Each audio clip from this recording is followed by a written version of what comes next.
The new era Land Rover Defender brings the design of this legendary Solihull model bang up to date. Despite the modern tech, it remains as solid and uncompromising as it's always been, with off-road ability to worry a Challenger tank. Approach it as an alternative to modern luxury SUVs and somehow you miss the point. Buy a Discovery for that. Here instead is the hardest wearing, most capable and most cost-effective proper off-roader that sensible money will buy. So here it is, the new era Land Rover Defender, the reinvention of an icon at last that's charmed us for over 70 years. It's a 4x4, not an SUV, says Land Rover, and the distinction's important. In terms of capability, this is the real deal. So, what's it like? Well, not like an old Defender, that's for sure, although you still sit high in a position where both wings are visible, so despite the substantial size, there's a proper feeling of command. The only jungle that comprehensively defeated this model's classic predecessor was the urban one, but there are no such issues here, and that's thanks to the replacement of the previous solid ladder-framed chassis and solid axles with a unitary platform and a much more sophisticated suspension setup, which can be air-sprung, and that's a standard feature on this lengthier 110 model. Traction is excellent in all tarmac conditions, and that's courtesy of an all-wheel drive setup that works through an intelligent driveline system which continually varies axle torque based on sensor data from vehicle surroundings and driver inputs. Of course, the rumbly refinement of the old model is banished to history too. That's thanks to the installation of a range of modern power plants, most of which include some form of electrification. An MHEV mild hybrid system embellishes the 3-litre 6-cylinder diesel units that many will want, available in D200, D250 and D300 states of tune. In terms of WLTP rated efficiency stats, a typical D250 derivative like this one manages 32 miles per gallon on the combined cycle and 232 grams per kilometre of CO2. The MHEV setup also features in the rare flagship P400X 6-cylinder petrol performance model. There is also a conventional P300 4-cylinder 2-litre petrol variant. That same basic 2-litre petrol engine also features in the novel P400E plug-in hybrid version, where it's mated to a 105 kilowatt electric motor powered by a 19.2 kilowatt hour lithium-ion battery. The result is a 404 PS total output and a potential WLTP rated all-electric driving range of up to 27 miles. All mainstream models can tow up to 3.5 tonnes. Whatever variant you choose, though, the story here isn't really about stats, unless, of course, they're off-roading ones. This Defender rides 291 millimetres from terra firma. It can wade up to 900 mils of water. It has an approach angle of up to 38 degrees, a departure angle of up to 40 degrees, and it can traverse 45-degree slopes. Facilitating all of this is an astonishingly stiff D7X structure and, of course, a proper twin-speed transfer box with low range ratios.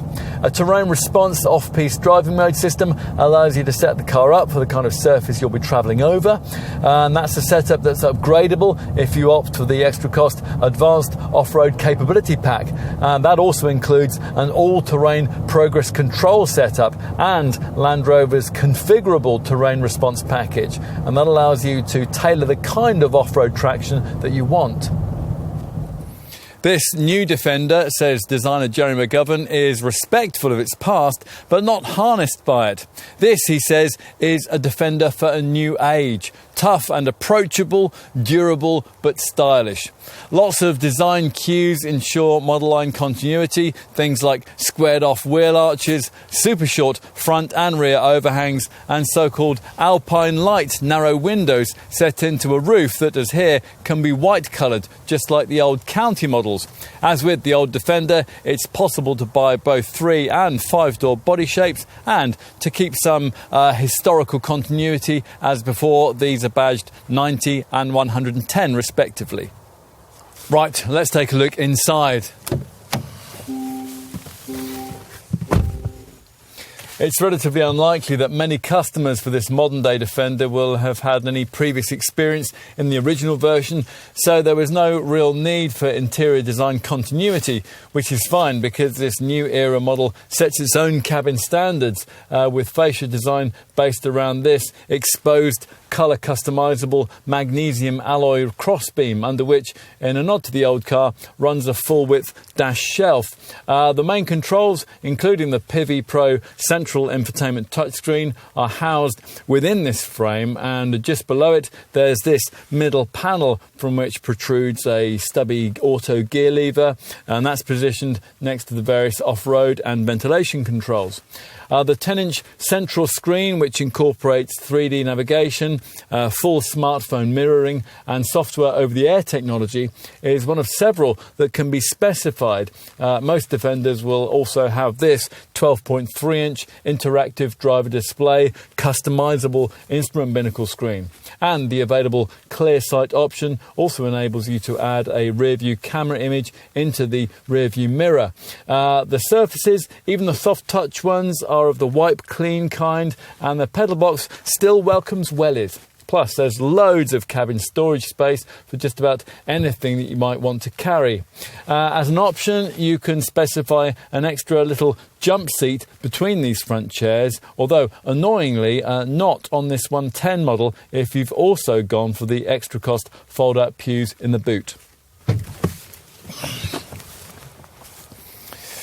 Let's take a seat in the second row. Now, if you care about this issue at all, you'll have opted for the lengthier 110 model like this one. The shorter 90 body shape doesn't have rear side doors, so with that variant, you'll have to fold forward the front chairs and squeeze past them, although the aperture provided for that is reasonably generous.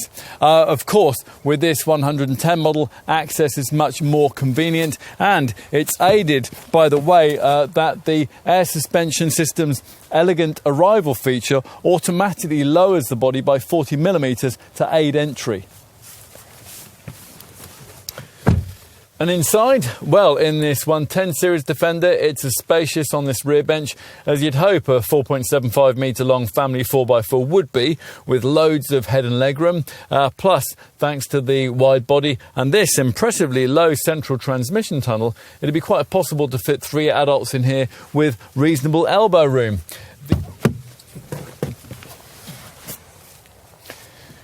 That's enough on the second row. If you're choosing this 110 model with the family in mind, think carefully about whether it's really necessary to pay the extra £1,700 that the brand wants for the family pack that'll get you 2 more seats in the boot.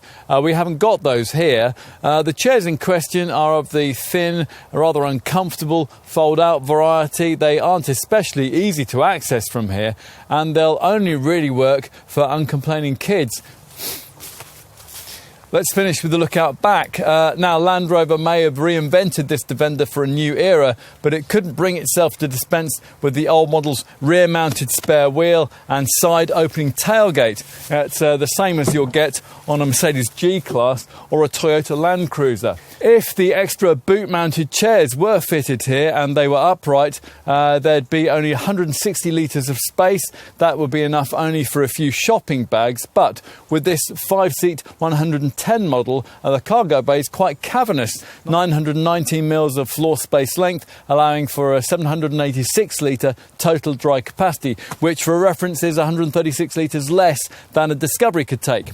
The alternative Defender 90 body style obviously has less luggage space. There's 397 litres on offer there. Now, if you have to fold everything flat, the chairs don't actually fold completely flat. Up to 1,875 litres of dry capacity will be available to you in this 110 model. With everything folded in a Defender 90, it's 1,563 litres. Land Rover has reinvented the Defender for a new era without allowing this model to lose its iconic feel and legendary off-road ability. Now, the amount of time this car spent in development suggests how difficult it must have been to achieve this, but we think many will very much like the end result. Like its predecessor, this Defender effectively operates in a virtual class of one. It's a vehicle which is exempt from the usual rules of assessment. The style is unique. It'll embarrass just about any other SUV off-road, and it'll probably outlast you. If you want the real deal, then there really is no substitute. As we said at the beginning, everything's changed, but ultimately nothing's really very different. Thank goodness for that.